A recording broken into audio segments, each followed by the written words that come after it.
जय नमोस्तु। तत्कुशनन्दयानन्द शेयानन्द सहा परमितत् पद वेद बहु नमियो सिद्ध शोभा गुरु से गोपति गोपति ज्ञान शनिकार तारण तरण समर्थ मुनि गुरु संसार निवारण जुत उजितवर हर खति हर धन जो मैं विनाश भव जो ममद ज्ञान पर देखो गुरु को धन को साक्षी को परमार्थ। श्री कमलवती श्री ग्रंथराज जी मंगल शरण। तत्वं च परं तत्वं परम भावदर्शी परं चिनं परमेष्टि नमाम्यहं परं देवे। बोले श्री कमलवती श्री ग्रंथाधिराज की जय। एक साथ मंत्र उच्चारण करेंगे, एक साथ। ठीक है।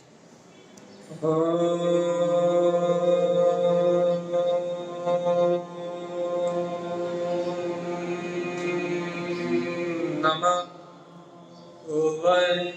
सिद्ध नमो नमः परमात्मा चिन्मय सद्गुरुवर करण और सर्वज्ञ जन परमात्मा के अमृत में ज्ञान रसथा। यह श्री कमलवती श्री ग्रंथाधिराज जी, जहाँ अपन कार्यक्रम नंबर 22 का वाचन कर रहे हैं। हाँ, कार्यक्रम नंबर 22 और आचार्य श्री मुझे तारण स्वामी जहाँ एकांत विप्रय न रिष्टा, सीधी सी बात कर रहे हैं। एकांत मिथ्यात्व और विपरीत मिथ्यात्व को मत देखो। एकांत मिथ्यात्व और विपरीत मिथ्यात्व को देखने में हानि क्या है, ये भी तो पता लगना चाहिए। आचार्य श्रीमद जी तारण स्वामी कह रहे हैं एकांत मिथ्यात्व और विपरीत मिथ्यात्व को मत देखो। तो एकांत और विपरीत दृष्टि से देखने में क्या, अपन मिथ्यात्व नाम देके एकांत दृष्टि और विपरीत दृष्टि नाम देते। एकांत दृष्टि और विपरीत दृष्टि से क्या लाभ है? देखो भैया, अपन जब एकांत दृष्टि से देखते हैं तो अपने को वस्तु का संपूर्ण ज्ञान नहीं होता। जैसे कि मैं आपको यदि कोई वस्तु दिखाऊं, कुछ भी दिखाएं, जैसे मोबाइल उठा के दिखाया जाए, तो आप उस मोबाइल को देखोगे तो आपको उस मोबाइल का संपूर्ण ज्ञान होगा। क्यों संपूर्ण ज्ञान होगा भैया? क्योंकि आप उस मोबाइल के बारे में सब कुछ जानते हैं। आपको पूरा का पूरा दिखाई देगा, पूर्ण अवलोकन में आएगा। आपको उसके प्रति कोई एकांत धारणा नहीं होगी। जैसे कि आप ऐसा नहीं कहोगे कि इस मोबाइल से तो सिर्फ बात करी जा सकती है, इससे मैसेज नहीं भेजा जा सकता, ऐसा नहीं कहोगे। आप ये नहीं कहोगे कि इस मोबाइल से तो सिर्फ फोटो खींची जा सकती है, मैसेज नहीं भेजे जा सकते, ऐसा नहीं कहोगे आप। क्यों नहीं कहोगे भैया? क्योंकि आपकी दृष्टि में जैसे ही वो मोबाइल दिखाई देगा तो एकांत का जन्म नहीं होगा। तो क्या जन्म होगा भैया? आपको अनेकांत का जन्म होगा। अनेकांत का जन्म होगा मतलब उस मोबाइल के संपूर्ण फंक्शन से आपको पता है कि उससे बात भी की जा सकती है, मैसेज भी भेजे जा सकते हैं भैया, उससे फोटो भी खींची जा सकती है। इस मोबाइल से ये सारे काम हो सकते। एकांत भाव नहीं रहेगा। क्या होगा? अनेकांत में दृष्टि कि आपने उस मोबाइल को देख के उसके समस्त गुणों को ग्रहण किया, तो कौन सी दृष्टि हो गई भैया? अनेकांत में दृष्टि हो गई। ऐसे ही भैया, ऐसे ही हम बहुत सटीक उदाहरण देना आपको। ऐसे ही यदि शरीर आदि को देख के, याद रखना, चूक नहीं होनी चाहिए। वैसे ही यदि आप शरीर आदि को देख के, इन पुद्गल द्रव आदि को देख के भैया ये विचार करते हो ये पुद्गल आदि द्रव मेरे हैं, इनका स्पर्श रस गंध वर्ण ये मेरा स्वभाव है, तो आपकी एकांत दृष्टि हो गई। विपरीत मिथ्यात्व हो गया। कैसे हो गया भैया? क्यों हो गया? क्यों? क्योंकि आपने उस एक एकांत, सिर्फ एकांत वस्तु को देखा, क्या देखा? ये शरीर के संयोग में रह रहा हूं, अर्थात ये शरीर ही संयोग में है, तो ये शरीर ही मेरा है, ऐसी विपरीत दृष्टि हो गई। एकांत और विपरीत की बात चल रही है, तुरंत कैसे विपरीत दृष्टि हो गई कि ये शरीर ही मेरा है, ऐसी विपरीत मान्यता हो गई। और एकांत पक्ष से क्या करा अपन ने? उसके ही सारे व्यवहार को अपना व्यवहार मान लिया। खाना पीना, उठना बैठना, रूप रंग स्पर्श गंध वर्ण, ये पंच इंद्रिय के 27 विषय, इस सारे के सारे अपने प्रतीत होने लगे। अभी कौन सी दृष्टि से देख रहा हो भैया? विपरीत दृष्टि से, एकांत दृष्टि से। आप एक पक्ष को देख रहे हो। अब आप बताओ, मोबाइल देखा आपने बाहर से, बॉडी, मोबाइल आपने बाहर से बॉडी देखी, आपको उसके अंदर के मैसेज का ज्ञान हो गया, आपको उसके अंदर के भैया फोटो खींचने का फंक्शन का ज्ञान हो गया, आपको उसके अंदर एक कॉलिंग का ज्ञान हो गया। भैया आपने बाहर से मोबाइल की वस्तु को देखा, उसके अंतर का पूरा ज्ञान हो गया, हुआ या नहीं हुआ? क्योंकि आप उसके बारे में सब जानते थे, आप उसके स्वभाव को जानते थे।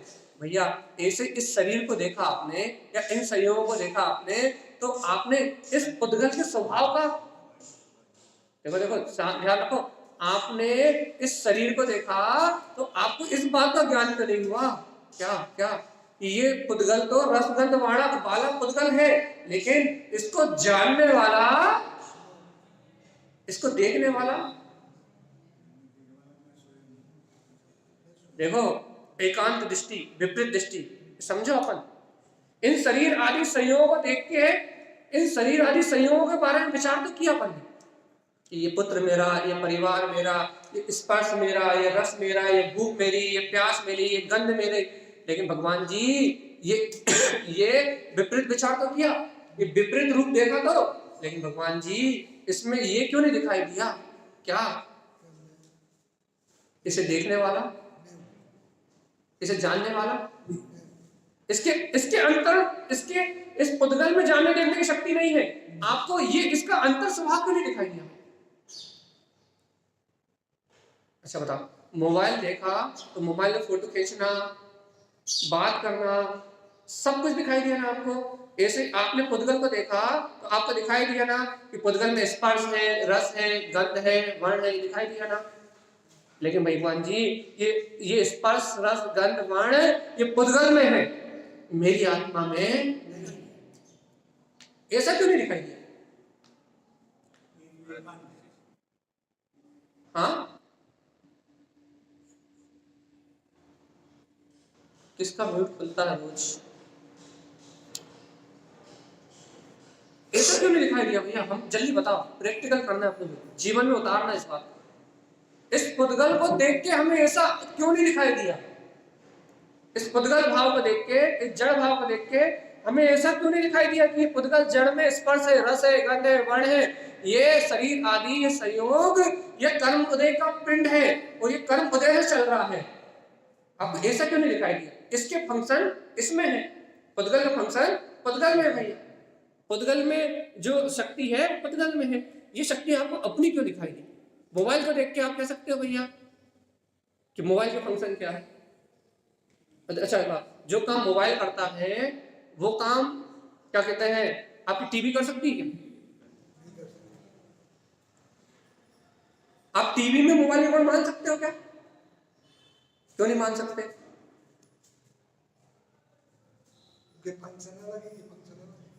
बस यही बात है ना कि आप टीवी के जो सॉफ्टवेयर है और मोबाइल के जो सॉफ्टवेयर है दोनों अलग अलग हैं। आप दोनों को अलग अलग देखने की ताकत रखते हो भैया। टीवी के फंक्शन, टीवी के गुण टीवी में है और मोबाइल के गुण मोबाइल में है भैया। टीवी का काम टीवी करती है और मोबाइल का काम मोबाइल करता है भैया। मोबाइल देखो भैया, टीवी में से बात नहीं हो सकती लेकिन मोबाइल में टीवी देखी जा सकती है। ऐसे भगवान आत्मा सावधान, इस पुद्गल से देखा नहीं जा सकता, पुद्गल से अनुभव नहीं किया जा सकता, अनुभव चेतन से किया जा सकता है, लेकिन चेतन में ये कैपेसिटी है ये पुद्गल का भी अनुभव कर सकता है। जैसे टीवी से अपन बात नहीं कर सकते लेकिन मोबाइल से टीवी देख सकते हैं।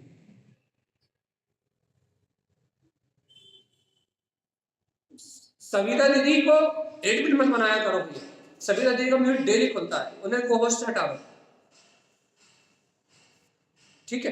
तो अपनी क्या बात चल रही है कि अपन इस बात को पहले समझे। तो क्या समझे भगवान जी अपन, कि अपने को ये बात जहन में तो आए, ये बात अंतर में तो आए कि जैसे मोबाइल टीवी का भी काम कर सकता है, वैसे मेरी चेतना क्या कर सकती है, इस पुद्गल को भी अनुभव कर सकती है। क्यों? क्योंकि मेरी चेतना में जानने, देखने और अनुभव करने की शक्ति है, लेकिन पुद्गल कभी अनुभव नहीं कर सकता।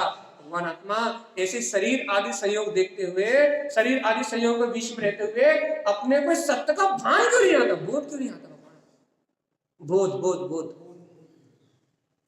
इसका नाम एकांत है। देखो, हमने पुद्गल वस्तुओं से घटा लिया इस बात को, अपन ने बाहर से समझ लिया।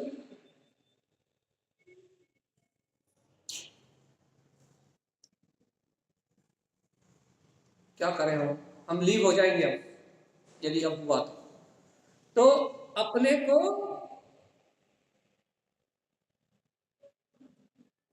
यदि अपन इस सत्य को देखें, इस सत्य को जाने, तो अपना काम बनेगा। पहले भैया अपन इस सत्य को नहीं देख रहा है, इस सत्य को नहीं जान रहा है, तो भैया अपनी एकांत दृष्टि,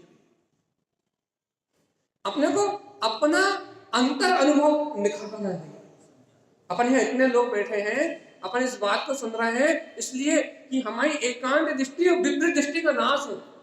भैया मोबाइल को देख के उसके सारे गुण समझ में आते हैं, मोबाइल को देख के उसकी पूरी फंक्शन अपनी दिमाग रूपी डिक्शनरी में घूम जाती है। भगवान जी ऐसे इन तत्वों को देख के, इन अन्य द्रव्यों को देख के अपने को इनका स्वभाव क्यों नहीं झूठता? कभी अनुभव नहीं किया, अपन आत्मा के स्वभाव को कभी देखेंगे। भगवान जी देखो, तो अनुभव नहीं किया था। देखो मोबाइल के बारे में आपको नॉलेज ही तो मिली ना, मोबाइल को चलाना सीखा आपने, मोबाइल देखो, मोबाइल को चलाना सीखा आपने, मोबाइल को आपने रोज चलाया, मोबाइल को आपने रोज प्रैक्टिस में लिया, तो आपको मोबाइल के सारे गुणों का अनुभव हुआ ना भैया, आप जानने लगे ना भैया। टीवी को आपने रोज देखा, मोबाइल नहीं थे इसके पहले टीवी देखते थे, तो आपको भैया टीवी के गुणों का भी अनुभव है ना भैया, कि टीवी में क्या फंक्शन है, मोबाइल में क्या फंक्शन है। तो ये अनुभव कहां से बढ़ा? अपन ने रोज उसका अभ्यास किया, रोज प्रैक्टिस में लिया भैया। टीवी और मोबाइल को अपन ने रोज प्रैक्टिस में लिया, और टीवी और मोबाइल को अपन ने रोज प्रैक्टिस में लिया, तो उसके समस्त गुणों का अनुभव अपने जीवन में है। भगवान आत्मा ऐसे ही बचपन से तो सुन रहे हो कि मैं आत्मा इस शरीर से भिन्न हूं। भगवान जी प्रैक्टिस में कहां लेते थे? ये तत्व चर्चा के माध्यम से, इस सर्वज्ञ की वाणी के माध्यम से इसे प्रैक्टिस में क्यों नहीं लेते? हर समय जब आप वस्तुओं को देखते हो तो उस समय निर्णय क्यों नहीं करते? जिस समय आप राग आदि, कर्म आदि, विकार की धारा को देखते हो उस समय निश्चय क्यों नहीं करते? ये चलने वाला परिणाम कर्म की रील है, ये चलने वाली परिणति इस समय का पर्याय भाव है भैया। तो देखो, तो इस पर्याय भाव से भिन्न चेतना अभी भी प्रकाश में है, जान रहा है। चैतन्य में ये पर्याय भाव नहीं है, पर्याय भाव को जानने की शक्ति है। इस चेतना में, इस ज्ञान में इस पर्याय भाव को जानने की शक्ति है। इस बात के लिए मैं इनकार नहीं करता। क्यों? क्योंकि स्वभाव ही जानने देखने वाला है। लेकिन भगवान आत्मा पर्याय भाव रूप हो जाए, ये अज्ञानता है। बात समझ में आए? पर्याय को जानने की शक्ति है, ये तो मानता हूं मैं, लेकिन जिस अज्ञान पर्याय भाव में हो जाए, उस पर्याय में जुड़ जाए, उसका नाम अज्ञानता है। लेकिन ज्ञान ये वस्तु के पास तो जाता ही नहीं, वो जानना का कार्य हो जाता है। यही तो चमत्कार है कि ज्ञान पर ये वस्तु के पास जाता नहीं है, लेकिन पर वस्तु आकार रूप होता है। अर्थात ज्ञान पर के ज्ञान पुद्गल भाव में जा नहीं सकता, क्योंकि गे ज्ञान में आ सकते नहीं है और ज्ञान गे में जा सकता नहीं है। लेकिन लेकिन लेकिन लेकिन लेकिन लेकिन क्या होता है कि ये जीव मिथ्या दर्शन के कारण से, या ऐसा कहो मिथ्या सिद्धांत के कारण से पर गे आकार रूप होता है। अर्थात ये मानता है कि ये परिणाम मेरा है, मानता है, पर गे आकार रूप होता है, पर गे में जाता नहीं। देखो, मैं अनंत गुणों का धारी, केवल यानी परमात्मा ऊपर लोक के अग्रभाग में बैठे बैठे उनके आत्मा के सर्व प्रदेशों में उनके सारे गुण हैं, लेकिन भैया वो वहां बैठे बैठे सबको जान रहा है। देखो अच्छे से सुनो, वो वहां बैठे बैठे तीन लोग तीन काल के समस्त द्रव गुण पर्याय के परिणाम को जान रहे हैं, तो क्या उनका ज्ञान या नीचे धरती को उतर के आ रहा है? क्या ज्ञान गुण का उनकी आत्मा से अलग हो रहा है क्या? तो ये बात सिद्ध होती है कि ज्ञान परगे आकार रूप होता नहीं है, लेकिन भैया उनके पास मिथ्यात्व और मोह का अंत है। भैया मोह का अंत होने के कारण, मिथ्या का अंत होने के कारण उनका ज्ञान परगे आकार रूप नहीं होता। बात समझ में आई? उनका ज्ञान परगे आकार रूप नहीं होता, और जिनका ज्ञान परगे आकार रूप नहीं होता उनके ज्ञान में समग्र वस्तु की व्यवस्था झलकती है। जानना ज्ञान का स्वभाव है। मैं यहाँ बैठे बैठे आपको जान रहा हूं, तो मुझे आपको जानने के लिए आप में प्रवेश करने की जरूरत नहीं। मैं उस दरवाजे को जान रहा हूं, आप मुझे देख रहे हो, आप बेटी को देख रहे हो, तो आपके ज्ञान गुण को निकल के वहां जाने की जरूरत नहीं है। आपका ज्ञान गुण आपके अंदर ही है। आप जहां स्थित हो वही आपका संपूर्ण द्रव है, वही आपके संपूर्ण गुण है, और आप नहीं बैठे बैठे सब जान सकते हो। भैया ये अचिंत्य शक्ति है ज्ञान की, ये अचिंत्य शक्ति है दर्शन की, कि मैं अपने गुणों का त्याग किए बिना संपूर्ण पदार्थों को जानता और देखता हूं। यही तो सच्चा श्रद्धा है भगवान। उनकी भी तो शक्ति है, प्रमेयत्व नाम का गुण में है कि भगवान जी यदि द्रव्य में प्रमेयत्व नाम की शक्ति नहीं होती तो वो किसी के ज्ञान का विषय नहीं होता। यदि उसमें वो शक्ति नहीं होती तो वो किसी के ज्ञान का विषय नहीं होता भैया। लेकिन वो ज्ञान का विषय है। लेकिन भैया सुनो सावधानी से, ये राग आदि पदार्थ अपने ज्ञान का विषय है, लेकिन ज्ञान नहीं है। ये याद है, ज्ञान का विषय है तो आप भिन्न हो। ज्ञान का विषय है तो आप भिन्न हो। आपको ज्ञायक होने का बोध है, ज्ञानी होने का बोध है, तत्व का बोध है आपको भैया। और यदि सुनो सावधान रहना, यदि ज्ञान आपका परगे आकार रूप हो रहा है तो फिर आप कह रहे हो आपको ज्ञान होने का बोध नहीं। याद रखना भैया, यदि आपको प्रतीति में है कि मैं ज्ञान हूं तो फिर वो विषय है, फिर आप कह सकते हो पर गए है, और मेरे ज्ञान में है उपाधि नहीं है। याद है ना, पर का आकार तो आता ही नहीं। अज्ञान दशा में पर आकार रूप ज्ञान अपने आप को मानता है।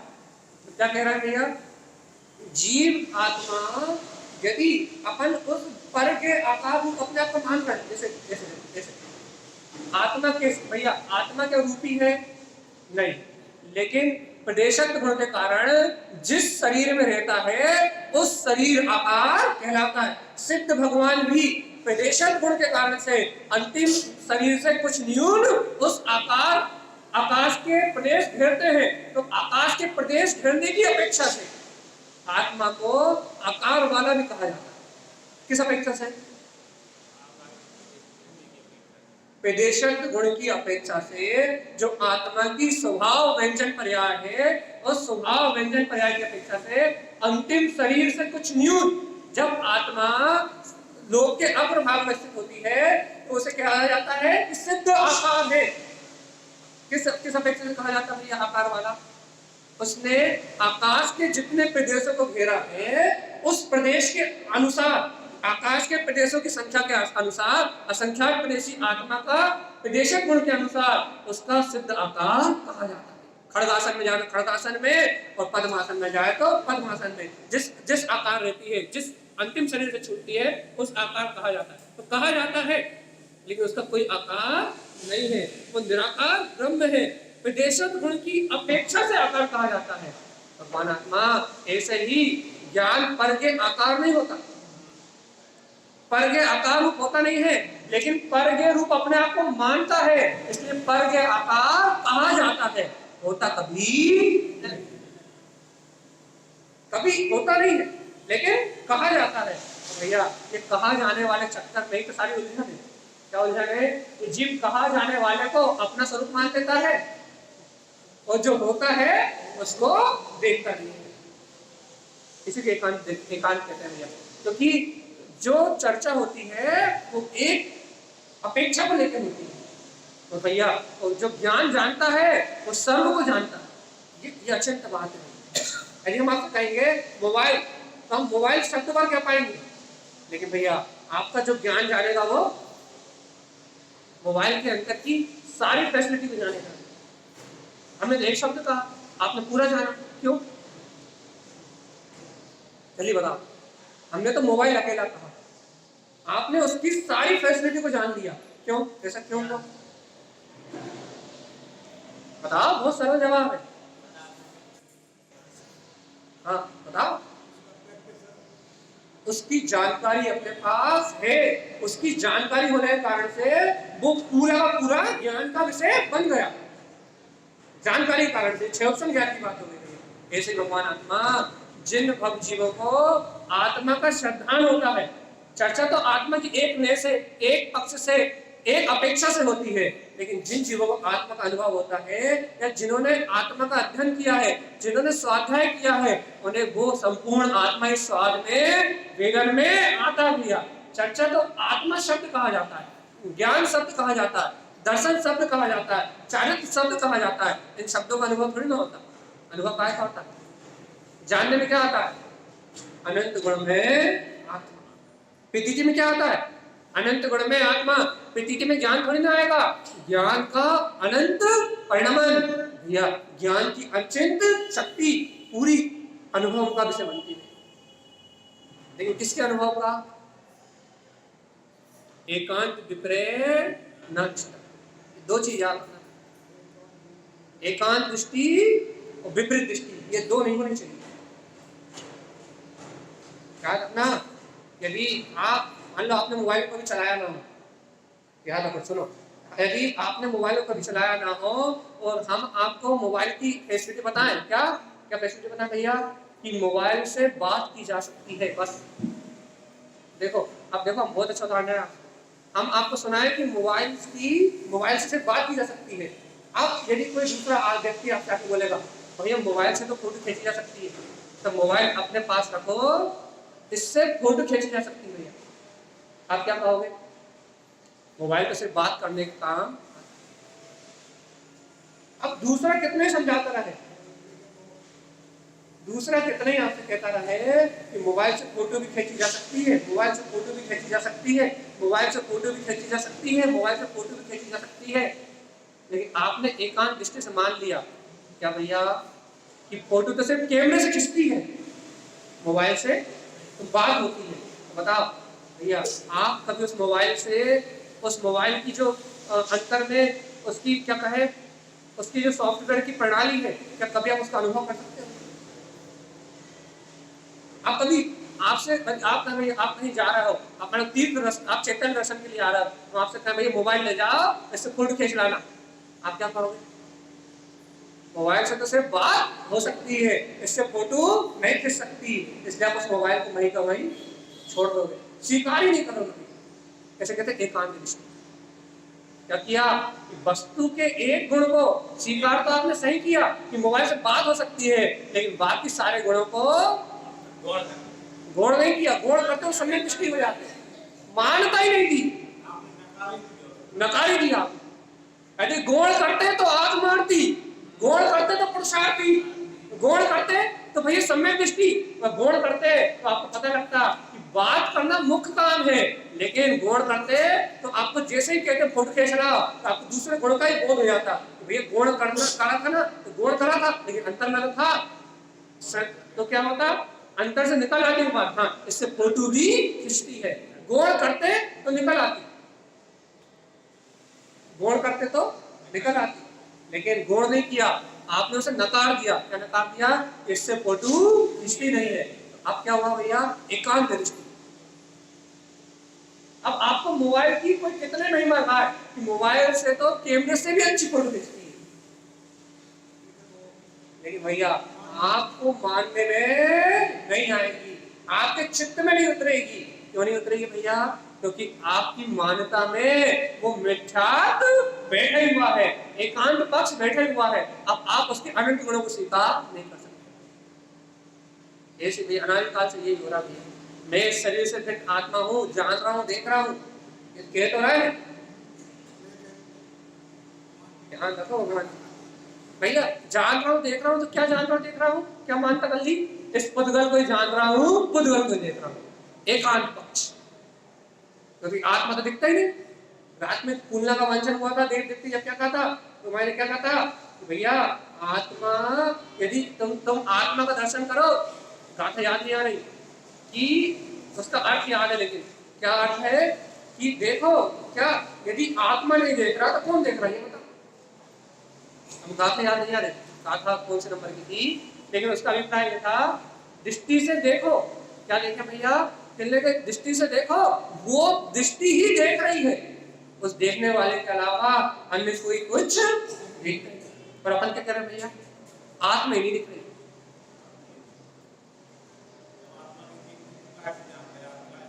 भैया हमें आत्मा ही दिख रही, हमें आत्मा का अनुभव नहीं हो रहा, हमें आत्मा ही जानने में नहीं आ रहा।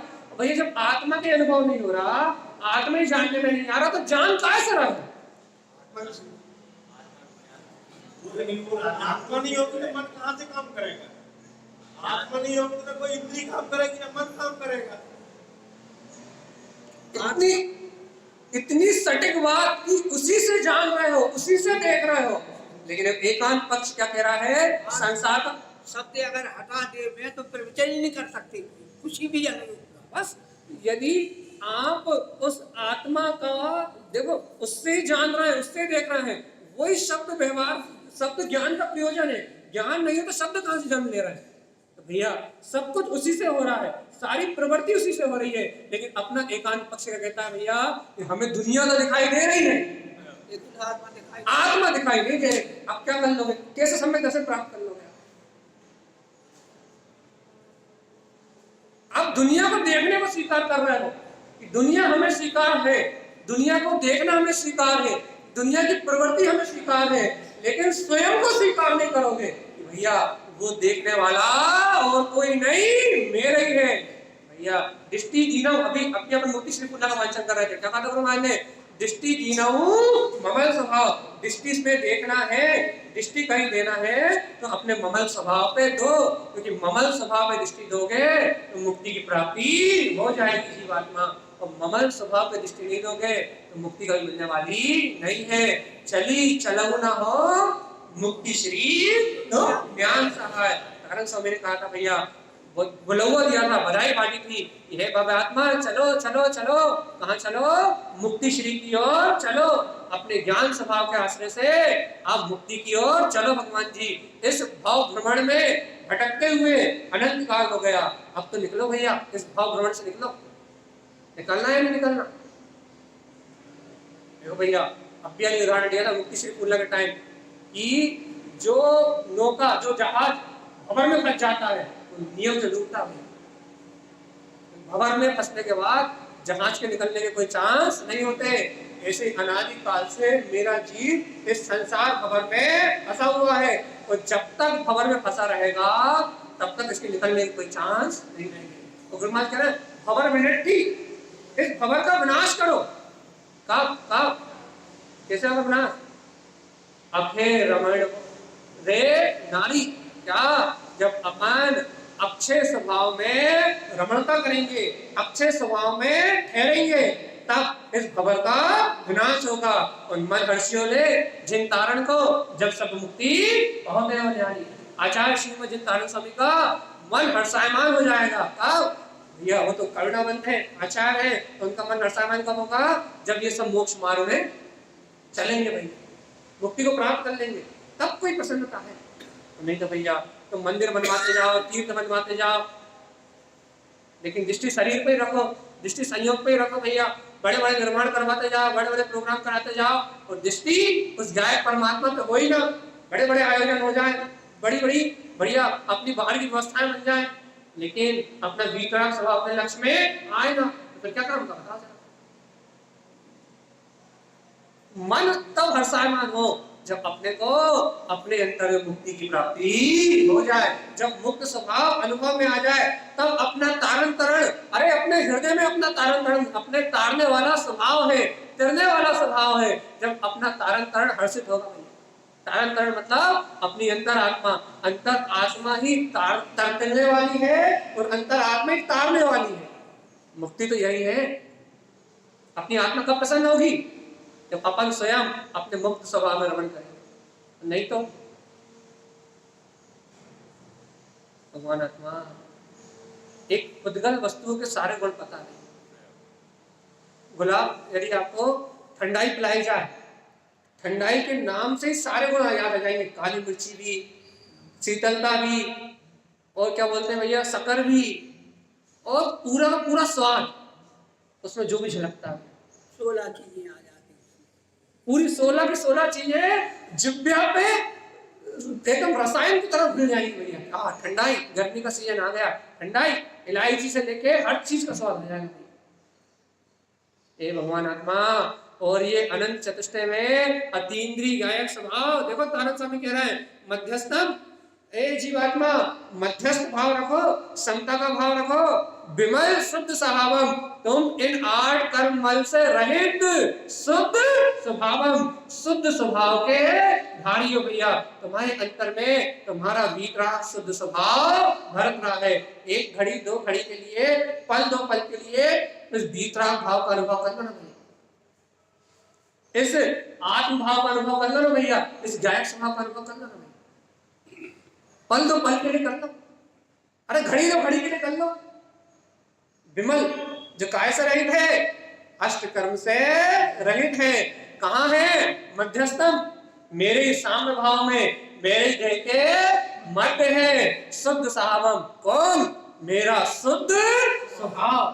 कहाँ? एकांत पक्ष को, संसार एकांत है ये भैया, इस संसार में रमना विपरीत दृष्टि है, और एकांत और विपरीत दृष्टि जब तक है तब तक ये स्वभाव नहीं दिखाई देगा। और नादिष्टम, जिनकी दृष्टि एकांत और विपरीत मिथ्या से छूट गई है उन्हें दिखाई देगा भैया, क्या दिखाई देगा?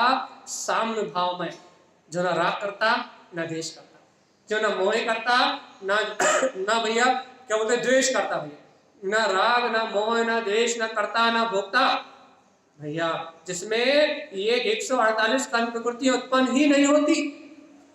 विमल, वो विमल ज्ञान में आत्मा अपना शुद्ध स्वभाव है। जीवात्मा एक बार तो ऐसे ज्ञान विज्ञान में अपने परमहंस अपने भीतराग स्वभाव का अनुभव कर लो भगवान जी।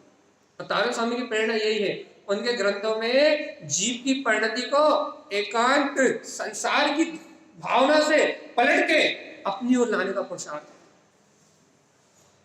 अनंत काल से जो नहीं हुआ वो आज हो जाए, अनंत काल से जो नहीं कर पाए वो आज कर दो। चलो भगवान आत्मा, क्या नहीं करा अनंत काल से? इस मुक्ति श्री का वर्ण नहीं करा, आज कर लो, आज अनुभूति में प्रकट कर लो कि वो ममल स्वभाव मेरे अंतर में। भगवान जी तारण स्वामी की बात है, शुद्ध स्वभाव कहां लिखेगा? अच्छा बताओ, ये बात मानते हुए कितने जन निकल गए? क्या बात मानते हुए? इस शरीर ही में हूं, या फिर मेरा दर्शन अशुद्ध है, मेरा ज्ञान अशुद्ध है, मेरी मान्यता अशुद्ध है, मैं संसार में रह रहा हूं, ये मानता करते कब कितना कितना कितना काम निकल गया? और कितना निकालना है? चलिए बताओ, ये मानता करते कितना काल निकल गया? और कितना निकालना है? बता जल्दी, कितना निकालना है? हाँ,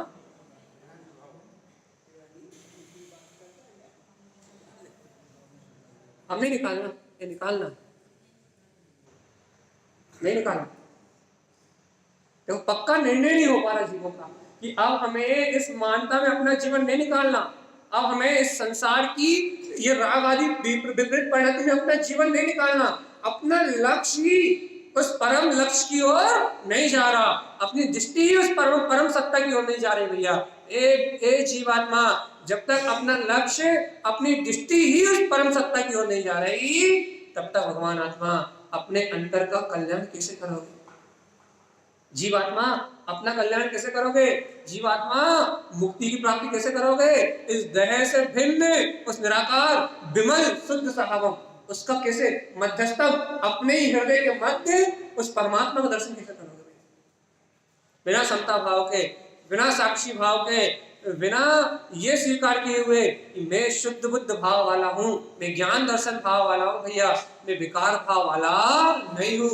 बिना निर्विकार भाव के उस परमात्मा का, बिना समता भाव के, बिना साक्षी भाव के उस परमात्मा का अनुभव कैसे करोगे? जब तक कर्ता भोक्ता मानोगे तब तक उसका दर्शन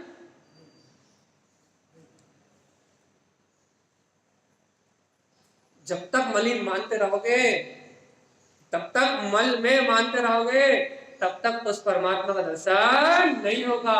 और जिस दिन स्वीकार कर लोगे ममलह मम स्वभाव, मेरी अंतर आत्मा में, मेरी अंतर यात्रा में ममल स्वभाव के अलावा कुछ भी नहीं है भैया, मैं गायक तत्व परमात्मा ही हूँ।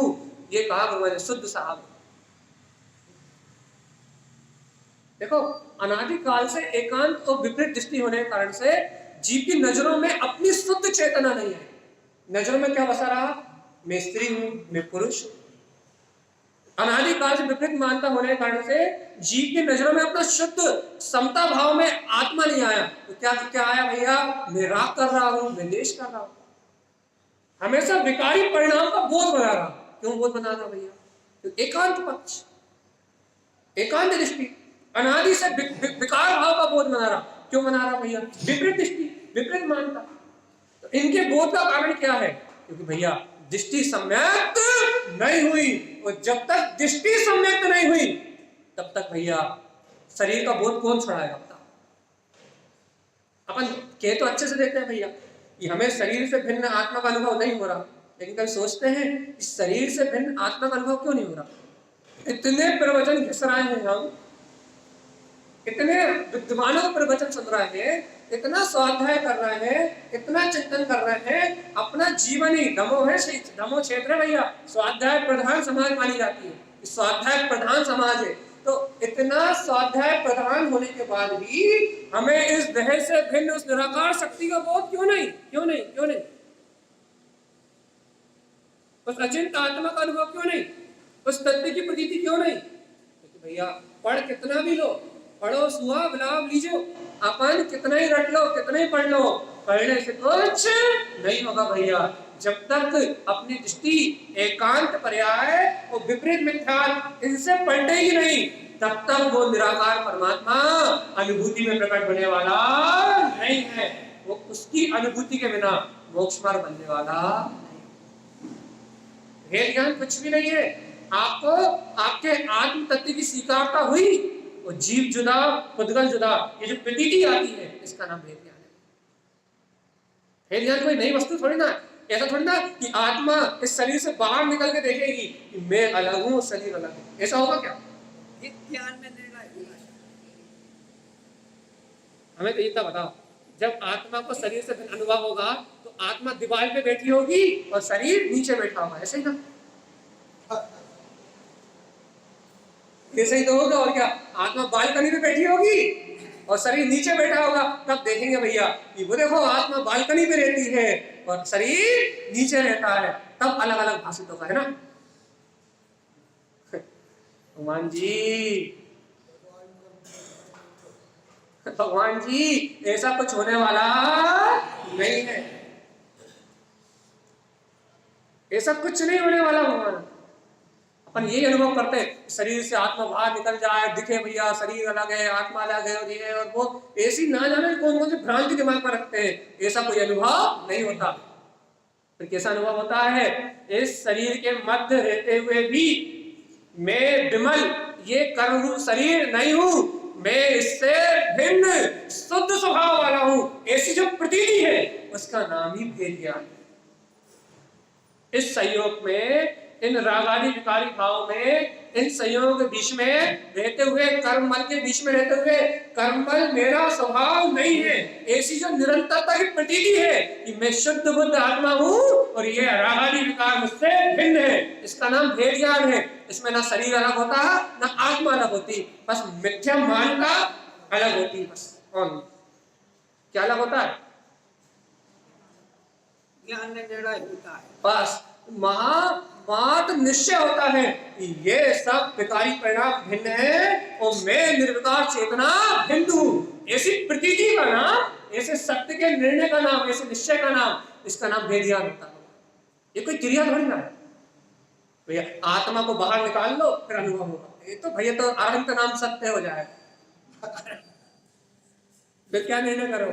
जो काम तो अनंत काल से करो। और एक शरीर से दूसरे शरीर, दूसरे शरीर से तीसरे शरीर, ये तो रोज ही कर रहा है। आगे भी करता है। काय करेंगे तो मुक्त चलेंगे। लक्ष्य बना लो, यही रूप परंपरा। अब भैया अब शरीर से शरीरांतर होने का परिणाम छोड़ना है। जो करते हैं हम बार बार कहते हैं भैया, जो अनंत काल से किया है उसे करने में क्या मजा है? वही रोज खाना, वही रोज पीना, वही रोज सोना, वही रोज जीना, वही रोज मरना। कुछ नया करके बताओ, आत्मानुभव करके बताओ तो कोई बात है। रोज खा रहे हो, रोज सो रहे हो, रोज रो रहे हो, रोज रोज कोई काम, कभी बोर नहीं होते? ऐसा नहीं लगता कि आप अनंत काल से जो काम कर चुके हैं, कर करके थक गए, अब कुछ नया करना है? नया क्या नहीं किया आज तक? आज तक मैंने अपने वितराग भाव का, अपने निज ज्ञान स्वभाव का, सम्यक दर्शन का अनुभव नहीं किया। अब इस जीवन में कुछ नया करके दिखाना है, और वो नया है भेद ज्ञान, तत्व निर्णय।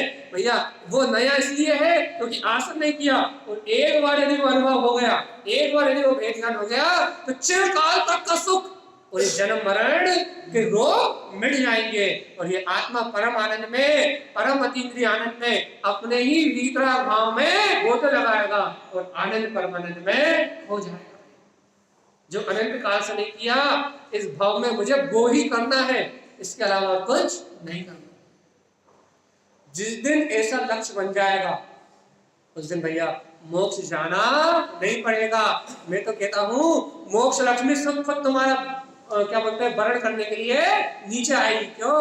क्योंकि मुक्ति ऊपर तनु वातालय में नहीं है, मुक्त स्वभाव मेरे अंदर में है। जिस दिन मैं अपनी मुक्ति का, मुक्त स्वभाव का वर्ण कर लूंगा, उस दिन मुक्ति मुझे स्वयं वर्ण करने आएगी भैया। जीव अपने स्वभाव से ऊर्ध्वगामी, ऊर्ध्व लोक की ओर गमन करेगा। कोई लेके पता कौन सा विमान आता है आत्मा को सिद्धार्थ ले आने के लिए?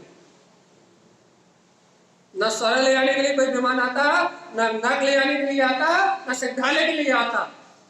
किसी के लिए कोई विमान नहीं आता। भगवान आत्मा, आत्मा स्वयं अपने स्वभाव का, अपनी शक्ति का धारी है और अपनी शक्ति से परिणमन करता है। उसको लेने के लिए कोई विमान नहीं आते। इसलिए अपने को क्या करना है? एकांत विप्रेना। हमें लोगों को देखा भैया, कोई क्या करते हैं, क्या स्वर्ग से विमान आएगा और हम स्वर्ग जाएंगे। वो सारे लोग हैं, स्वर्ग से विमान आएगा और हम स्वर्ग जाएंगे। भगवान जी स्वर्ग जाने के लिए विमान नहीं, स्वर्ग जाने के लिए परिणाम चाहिए। कौन से परिणाम? विशुद्ध परिणाम चाहिए भैया। प्रवृत्ति चाहिए, सम्यक की प्रवृत्ति, तत्व का निर्णय, तो सदगति मिलती है। नहीं तो कोई देवता आके ले आने वाला। ये क्या करना है अपने को? एकांत विप्रेना। आज मानेंगे कि नहीं? तो मान लो तारा स्वामी की, आज के बाद एकांत और विपरीत पक्ष को ना डिस्टर्ब नहीं। भाई क्या करोगे दिन भर? फालतू रहोगे फिर तो भैया। एकांत और विपरीत को छोड़ दिया तो क्या हो जाएगा? दिन भर फ्री हो जाओगे। क्यों फ्री हो जाओगे भैया? दिन भर यही तो चिंता थी कि इसका क्या हुआ, उसका क्या हुआ, इसने क्या किया, इसने क्या किया, खाएंगे कब, पिएंगे कब, उठाएंगे कब, बनाएंगे कब। दिन भर चिंता तो इसी की थी, मैं ही करता हूँ, मैं करता हूँ, मैं करता हूँ। यदि हमने एकांत और विपरीत मिथ्यात्व को छोड़ दिया, एकांत और विपरीत दृष्टि को छोड़ दिया, तो दिन भर करेंगे क्या? फिर तो काम ही खत्म। फिर तो निर्णय हो जाएगा भैया कि कर्म उदय से घर को तो परिवार का परिणाम चल रहा है, मैं तो आकर्ता भोगता हूँ। कहने लगे यदि हमने एकांत दृष्टि और विपरीत दृष्टि को छोड़ दिया तो क्या करेंगे दिन भर? आलतू हो जाएंगे भैया। तो उपयोग तो कहीं ना कहीं लगना चाहिए। कहना भगवान जी एकांत मिथ्यात्व और विपरीत मिथ्यात्व नहीं देखोगे तो क्या दिखाई देगा? मध्यस्थम राग देश से रहित साम्य भाव, साक्षी भाव दिखाई देगा भैया। और विमल शुद्ध स्वभावम, जो आठ कर्म से रहित है ना, वो अंतर आत्मा दिखाई देगा। फ्री नहीं रहोगे और ज्यादा व्यस्त हो जाओगे। व्यस्त हो जाओगे, अंतर आत्मा के अनुभव में भैया आत्म प्रतीति में व्यस्त हो जाओगे। और जीवात्मा जिस दिन आत्म प्रतीति में व्यस्त हो जाओगे उस दिन संसार का जन्म मरण छूट जाएगा।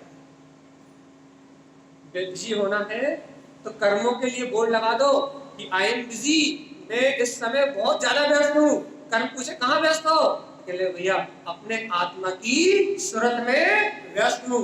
क्या होगा, कर्म आएंगे, बाहर से दरवाजा खटखटाएंगे, आप कहोगे मैं बिजी हूँ, तो फिर भैया क्या होगा, नया आश्रम बंद नहीं होगा, वो लौट के चले जाएंगे।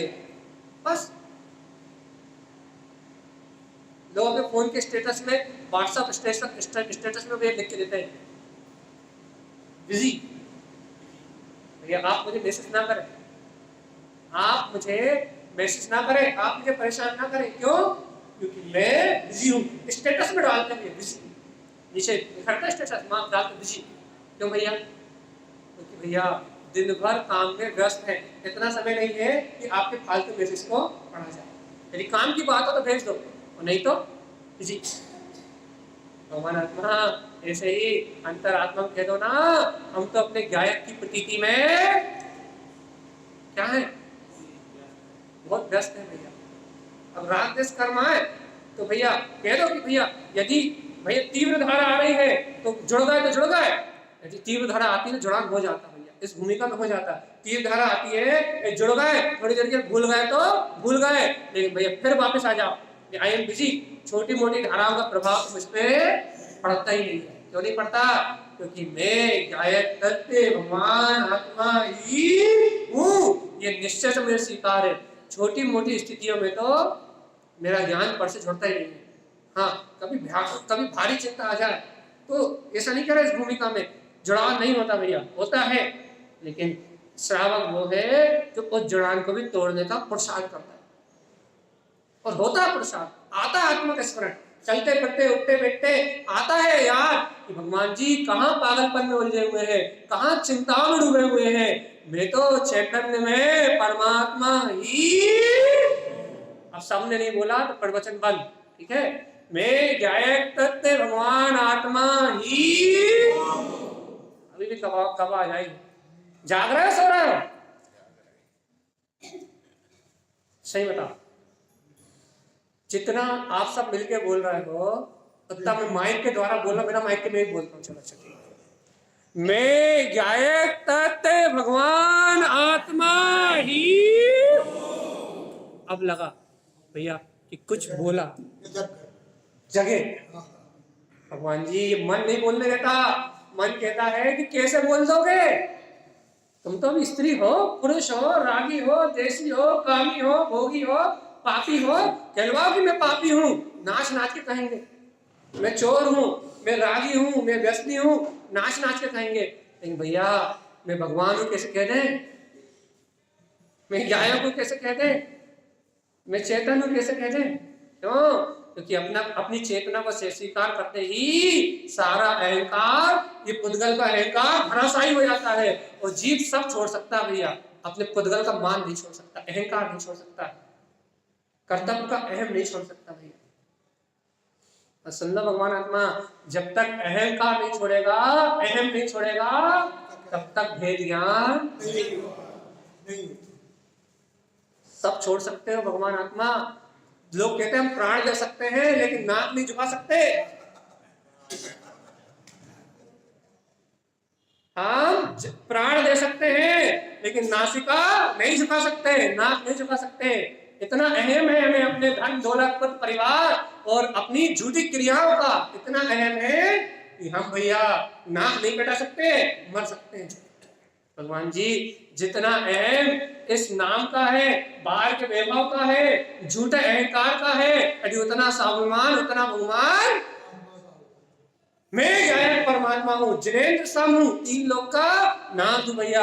यदि उतना स्वाभिमान अपनी आत्मा में जाग जाए तो मोक्ष जाने के लिए सेकंड 2 सेकंड से आगे नहीं, इतना ही समय लगेगा, बस सेकंड या 2 सेकंड, बस इतनी देर में मोक्ष हो जाए। तो भैया मुक्ति कहीं दुनिया में नहीं, ये बैठा हुआ है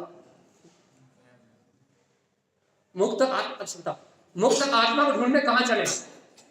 ये आप कोई भैया एरोप्लेन कोई फ्लाइट बुक करवा, चलिए बोलना भैया भैया कोई गाड़ी है क्या, कोई गाड़ी कोई ट्रेन या कोई फ्लाइट बुक करवाओ जिससे अपन मुक्त आत्मा को ढूंढने चले, जल्दी से बुकिंग करवा भैया, वो करवा जल्दी करवा, करवाओ ना। व्यवस्था नहीं है। हाँ, इनके पास पूरे साधन उपलब्ध है, किसी दूसरे की आवश्यकता ही नहीं है। मतलब कोई भी फ्लाइट कोई भी कुछ भी ऐसा तो नहीं तनु पाताल तक जाने के लिए फ्लाइट कोई रॉकेट लॉन्चर कुछ हो कि अपन वहां से सीधे रॉकेट लॉन्चर से वहां तक पहुंच जाए, ये सारा रॉकेट तो ये क्या बोलते हैं अपने जम्बूद्वीप से बाहर नहीं जा पा रहे, इन वैज्ञानिकों के चूर सूर चंद्रमा की बात कर रहे हैं। भगवान आत्मा ऐसा कोई है रॉकेट,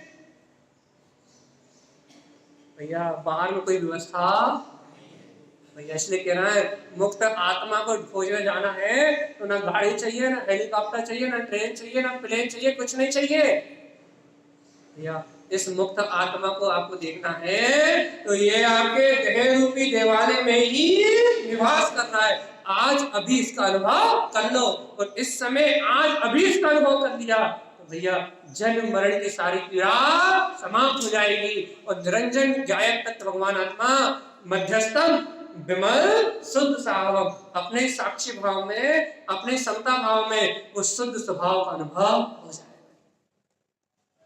भगवान जी ये अपनी अंतर की बात है, अंतर शोधन का नाम ही पुरुषार्थ है। ऐसा कहते हैं जो हाँ अंतर में शोध करना कहो या ये कहो जो आत्म संबोधन करना जानते हैं, स्वयं को स्वयं से जोड़ना जानते हैं। भगवान जी दूसरों को सुनाते सुनाते तो हम ही आधे बुढ़े हो गए, आप लोग छोड़, आधी जिंदगी तो हमारी निकल गई।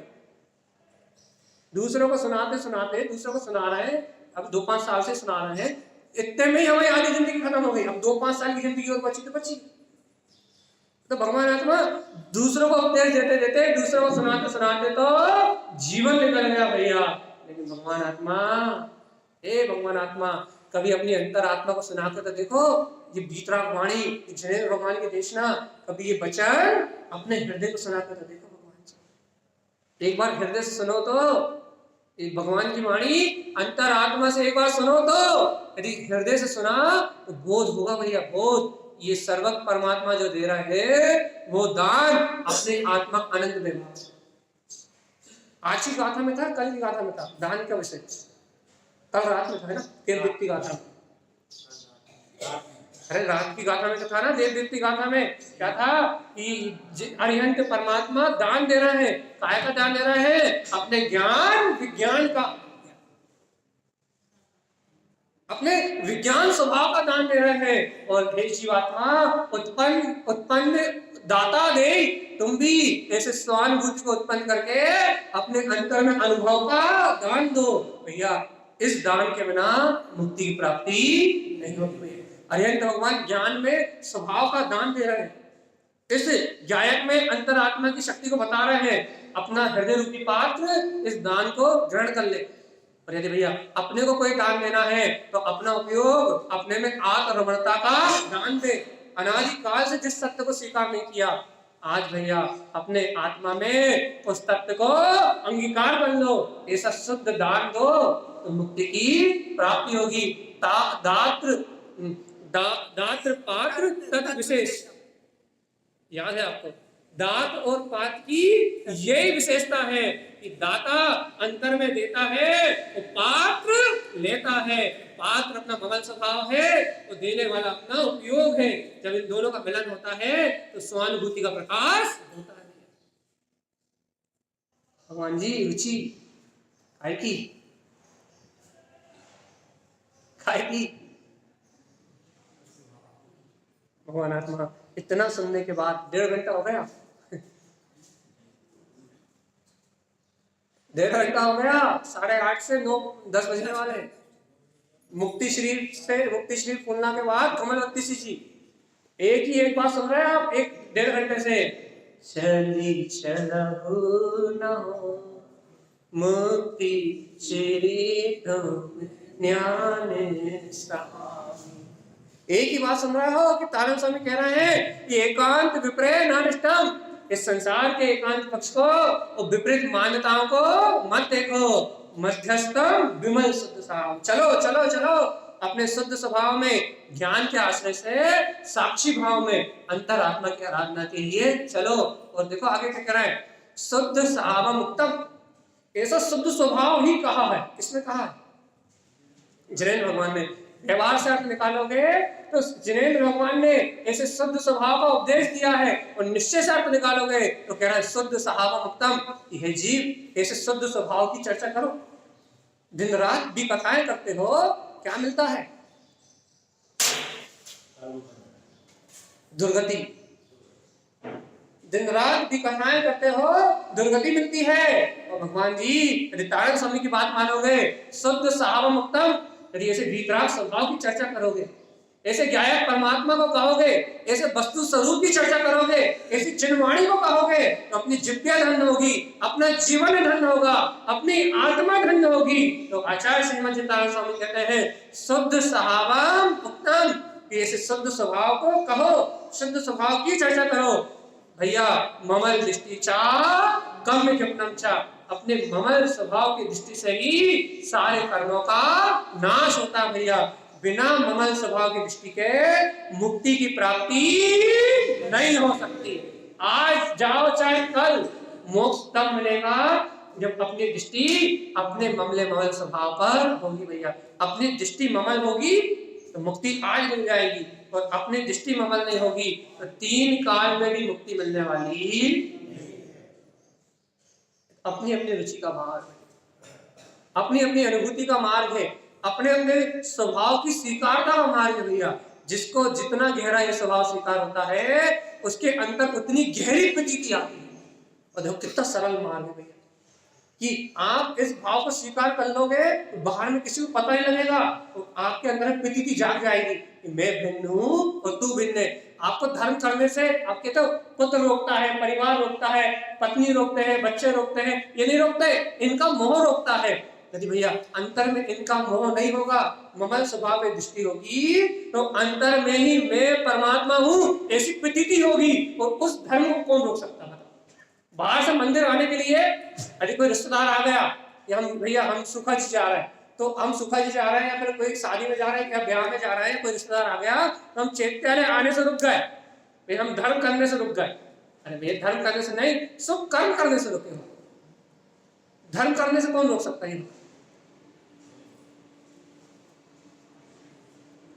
चलिए बताओ, पीछे बैठे हो सबसे बताओ, धर्म करने से कौन रोक सकता है?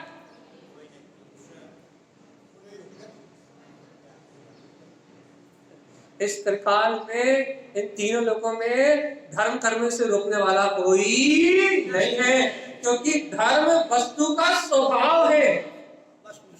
वस्तु स्वभाव धम्मो चारित्र खलु धम्मो, अपना आचरण धर्म है। यदि चेतना लक्षण धम्मो, यदि मुझे प्रतीति आती है कि मैं चेतन लक्षण में आत्मा हूं, तो 3 काल में मुझे धर्म करने से कोई रोक सकता नहीं है। चैत्यालय आने से तो पाप कर्म के उदय रोक सकते हैं, यदि पाप अशुभ कर्म के उदय आ जाए तो आप चैत्यालय ना आओ, ऐसा तो हो सकता है, लेकिन चैतन्य में जाने से रोकने वाला कोई नहीं। इसलिए भैया धर्म कभी बाधित नहीं होता, धर्म कभी रुकता नहीं है, धर्म कभी अंतर से जाता नहीं है, धर्म का कभी अभाव होता नहीं है। लेकिन किसके अंदर में? जिसके अंदर में अपनी चैतन्यता स्वीकार हो, जिसके अंदर में अपनी प्रतीति स्वीकार हो, उसका धर्म कभी बाधित नहीं होता। तो भैया जिसे आत्म प्रतीति नहीं है, जिसे भेद ज्ञान नहीं है, वो मंदिर में 24 घंटे ही बैठा रहे तो धर्म नहीं होता। तो मंदिर आने की मना कर रहे हो क्या? भैया चाकू उल्टा पकड़ोगे तो हाथ खड़िया है, मंदिर आने की मना नहीं कर रहा है। मन के मंदिर में अपने परमात्मा के दर्शन करने की बात कर रहे हैं। चैत्यालय आना तो अपन रोज सीख गए, लेकिन चैतन्य में जाना एक बार और सीख जाए तो जन्म मरण का अभाव हो जाए। देखो भैया 1 मिनट शेष, आखिरी में अपन एक बार बोल दे, क्या क्या बोल रहे? जय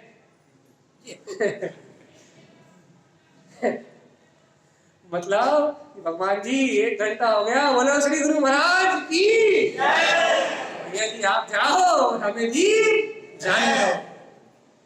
इसलिए चलिए बताओ 1.5 घंटा हो गया, आप भी जाओ और हमें भी जाने दो। इसलिए नहीं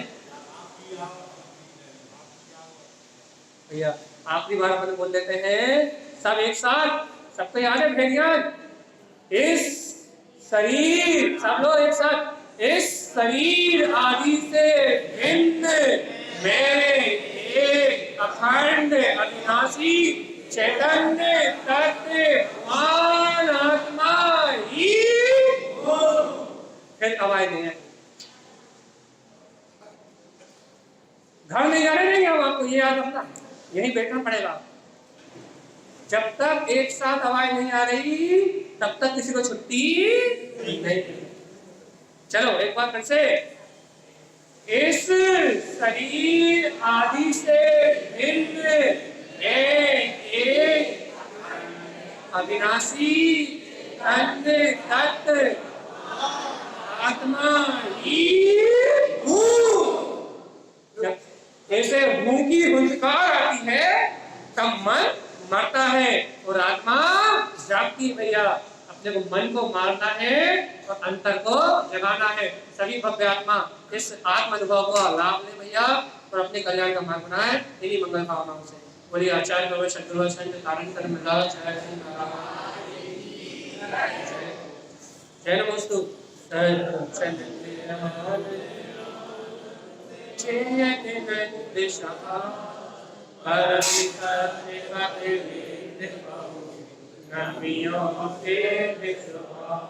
गुरु गोपति